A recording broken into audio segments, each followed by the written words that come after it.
yung sinasabi niyo po na this is the first time na special working holiday ang EDSA People Power. Tapos sinasabi niyo rin po kanina, dapat ialis natin yung pag-iisip na this is just a holiday.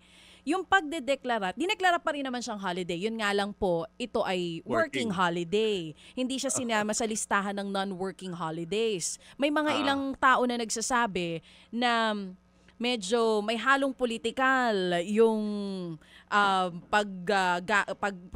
desisyon na ito na gawin itong special working holiday. Para po sa inyo, meron nga bang kumbaga political move? Yung anong implikasyon din ito sa pag-alala natin sa people power?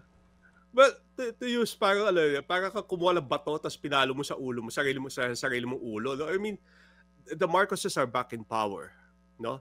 And I don't think they will celebrate a allocation na nagtanggal sa kanilang poder. At para sa akin, yun yung unang dahilan kaya minaliit no? And yung para sa akin, they may have every right to do that, no? Kasi that's a common reaction, no? But for me, that's something that's part of our history, no?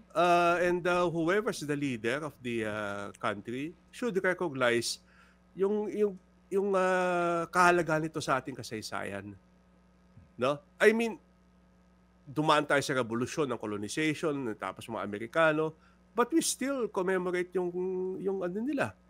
We have a Philippine-Spanish Friendship Day. We have a Phil-American Friendship Day, no? And we celebrate these occasions. But when it becomes a personal, and I say it is a personal decision to belittle, pagmamalit nga lang something that affected your lives, well, masasabi kong mahirap tanggalin yan, no? Pilipino tayo, nagtatanim tayo ng galit But it should be recognized as something as part of your history and history na.